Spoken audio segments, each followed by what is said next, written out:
ലോക ജനസംഖ്യ 500 കോടി കഴിഞ്ഞാൽ 1987 ജൂലൈ 11-നാണ് ആദ്യമായി ലോക ജനസംഖ്യാ ദിനം ആചരിച്ചത്. ലോക ജനസംഖ്യ ഭീകര രൂപത്തിൽ വർദ്ധിക്കുന്നതുകൊണ്ടുണ്ടാകുന്ന പ്രശ്നങ്ങളെക്കുറിച്ച് ഓരോരുത്തരെ ബോധവൽക്കരിക്കുക എന്നതാണ് ഈ ദിനാഘോഷത്തിന്റെ ലക്ഷ്യം. അടുത്ത 50 വർഷം കഴിയുമ്പോഴത്തേക്ക് ലോക ജനസംഖ്യ ഇരട്ടിയാകും.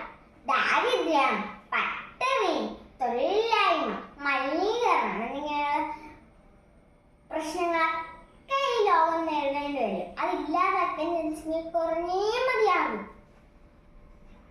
കുറച്ചുനാൾ മുമ്പ് വരെയും ലോക ജനസംഖ്യയിൽ 1-ാം സ്ഥാനം ചൈനയായിരുന്നു.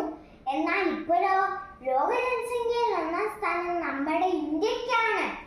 ഇങ്ങനെ പോയാൽ അധികം താമസിയാതെ, കഴിക്കാൻ ഭക്ഷണമില്ലാതെയും താമസിക്കാൻ സ്ഥലമില്ലാതെയും നാം ബുദ്ധിമുട്ടേണ്ടി വരും.